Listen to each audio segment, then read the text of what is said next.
This is Chris Knight with WRFI Community Radio News. On Tuesday, August 26th, more than 40 people gathered at the corner of State Street and Corn Street in the parking lot of Diane's Auto Repair to remember the life of Keith Shumway. On August 25th, 2011, Keith Shumway was killed by the Ithaca Police Department after an altercation with an officer. He had a history of mental illness, and he was a man of color. He was 20 years old. He was walking to the State Street diner to meet his girlfriend. He almost made it. His family said that he was having a bad day. He was stopped by a police officer after someone reported a suspicious person acting erratically. The police say that he reached through the window of a police vehicle and unholstered the officer's gun and fired a shot that, quote, grazed the officer's leg. When backup officers arrived, he was shot dead in the parking lot. Community members still dispute the official story. Many ask how he was able to reach into the vehicle and unholster the officer's weapon and fire a shot, while others wonder how the situation would have unfolded if unarmed mental health professionals responded to the scene instead of an armed police force. Every year since 2011, members of Keith's family and members of the community gather here to remember Keith's life, and the event has since transformed into an organizing event focused on discussion about how to improve the relationship between the police and the community so that people like Keith, who are the most vulnerable, are protected by those public servants who have sworn to protect them. The anniversary of the police killing of Keith Shumway comes as we are in the midst of a local as well as a national conversation about the interaction between the criminal justice system and communities of color. As we stood there, the parents of the teens who were stalked, chased, detained, and held at gunpoint by an ununiformed Ithaca police officer driving his personal vehicle. The parents just spoke to an audience at GIAC about their concerns for the safety of their children, and at the same time, the nation continues to mourn the death of Michael Brown in Ferguson, Missouri. I attended the rally and the vigil and spoke to some of the attendees about why they remember Keith Shumway. I'm Bintu Siddiqui. Keith was my cousin. He was not like anybody else. He didn't care about what everyone else has been taught to care about. He cared about the people, like what we were all born, like, you know, when you're like 7 and you have like, you already know what you want to do and you think you're like, you know what it is. He had that childish like spirit with him his whole life, and he never let it go. But he was just a great guy, and he brought a lot of love into everybody that he met and knew. My name's Diane Shumway. Well, tonight we're having a memorial service / organizing service, I guess, for my nephew Keith, who was shot here at Diane's Auto 3 years ago. Keith and his sister Christina were sort of my special niece and nephew that I was closer to than any of my other nieces and nephews and had spent more time with, partly because I knew they were having a hard childhood and I was trying to be there for them. Keith was just 20 years. He would turn 20 on July 7th, and exactly 7 weeks later he was dead. Had a lot of problems, and they conflicted with how the police thought he ought to be. Yeah, and every year more and more people come, and it's very nice. In the beginning, though, it was more like family and people that really knew him. Stuff like I was surprised at how many people in Ithaca never knew what happened. Yeah, a lot of people still don't know what happened. They just think it was some crazy boy outside and he tried to take the police's gun and he got shot, but I don't think so. He just was having a bad day. They messed with him a lot. The week before that, those same police officers that shot him, one of the police officers was the ones that came here and harassed him when he was sitting in the parking lot. And basically, he just liked his freedom and to be alone. I think the outcome would have been different if the cops were trained not to kill people, and if there was more, if more people were around, someone was recording them, maybe if like something triggered the police. But I think that what we need to work on now is getting the police to work on how to interact with people and stop things rather than stop things permanently. We're at the corner of Corn and Martin Luther King State Street, the Citgo station where 3 years ago Keith Shumway, a young black man with some mental challenges. Definitely, he was in the mental health system, was having a bad day, and which we're all subject to do.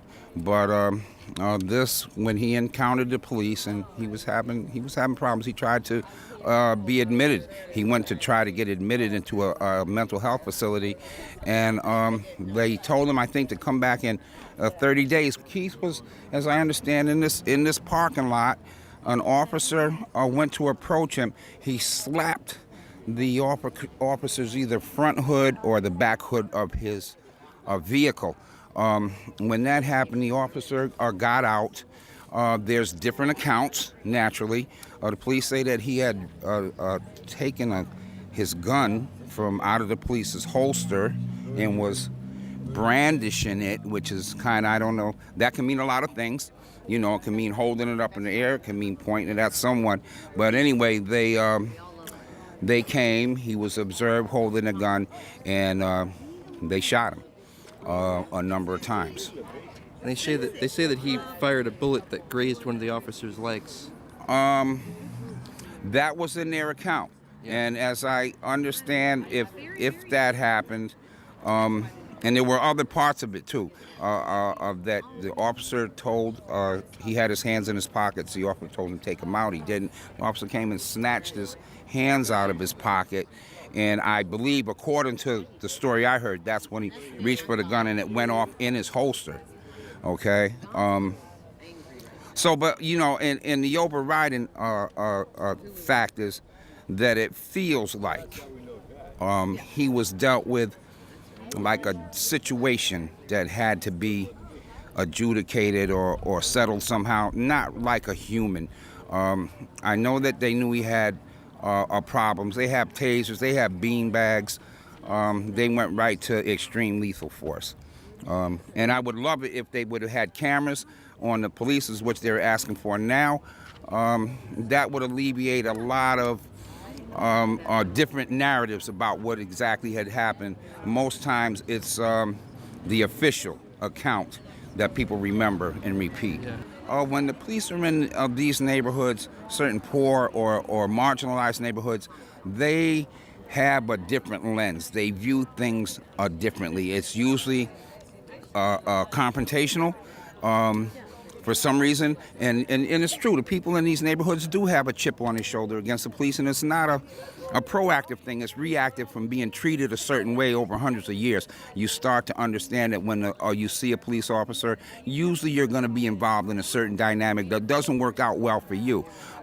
Some people, and that has to change. They have to look at people, if they're going to arrest somebody in this section of town, that they take the same precautions, and there's the same maybe legal risk or their job could be on the line that they feel in other parts of the city.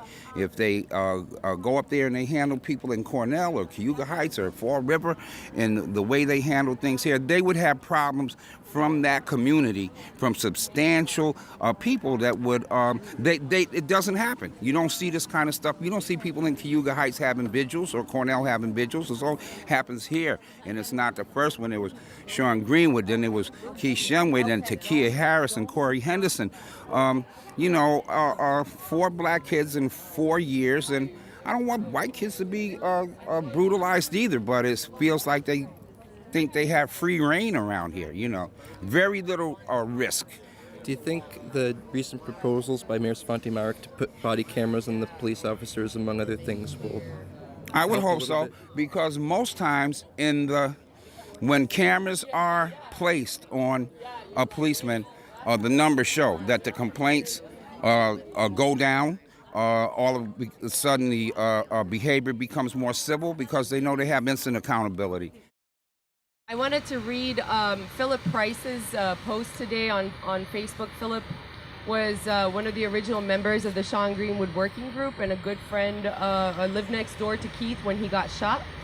And I wanted to just read what he wrote, just to kind of honor his very personal remembrance of that night. So this is from Philip. 3 years ago today, my next door neighbor, Keith Shumway, was shot and killed by an Ithaca police officer. He was 20 years old, he suffered from ill mental health, and he was black. A few weeks before this incident, I was in my living room one evening getting ready to go out for the night when I heard some shouting and banging against the house. I went outside, flipped on the porch lights, looked down my staircase to see that 2 IPD officers were holding Keith down on the ground as he screamed and pleaded for help to be let go. His sister and aunt came outside and also yelled at the cops to let him go because they were scaring Keith and triggering him to panic and resist. He was wandering around the yard of his own house, and a neighbor called in a suspicious character, quote unquote, to the police in front of his own house.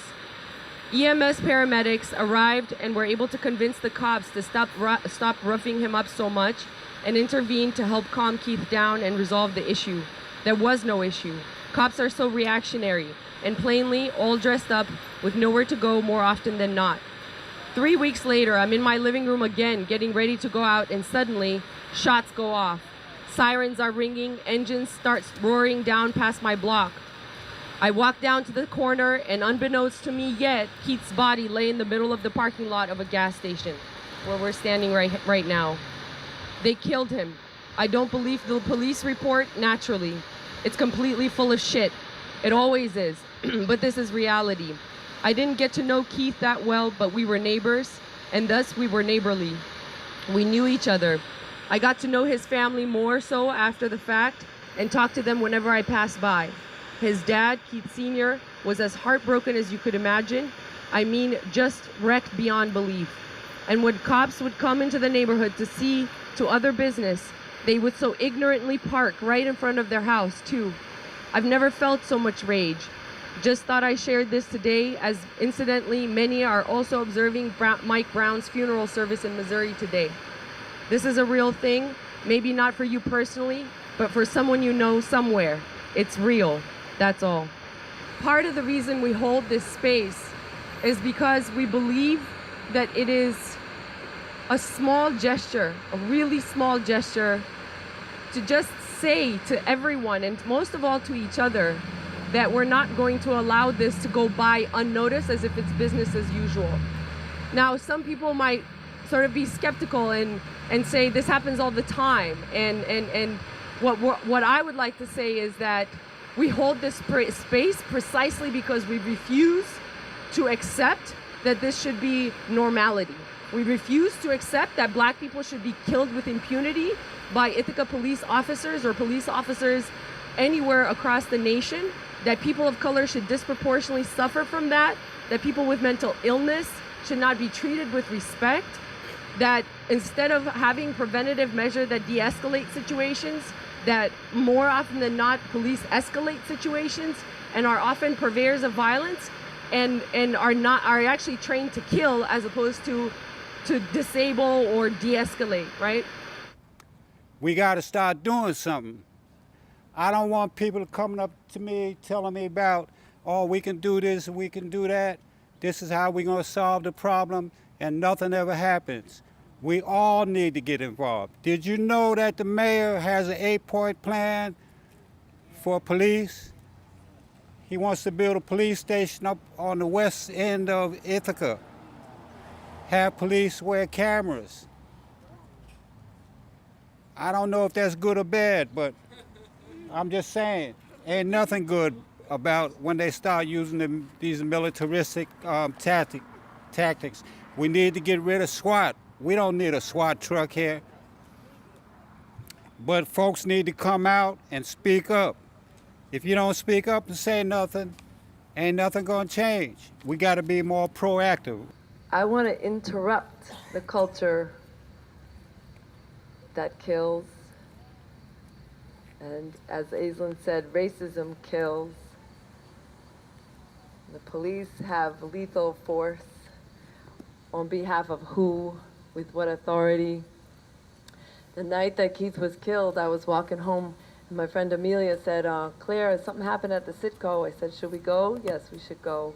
And we came over here to that corner, and all of the people gathered at that corner were gripping their hearts. And you got this feeling like everyone on that corner was like, is it my brother? Is it my son? Is it my father? Is it my my kin, my neighbor. And then just like 200 yards across the street, people were hanging out with their drinks. And they acted like nothing was going on. So when you said, Miss Olivia, we are all connected, I was like, yeah, interrupt the culture that makes you think that you could just go on drinking your drink while a man got killed 200 feet from where you are having your drink. We who believe in freedom cannot rest. We who believe in freedom cannot rest until it comes.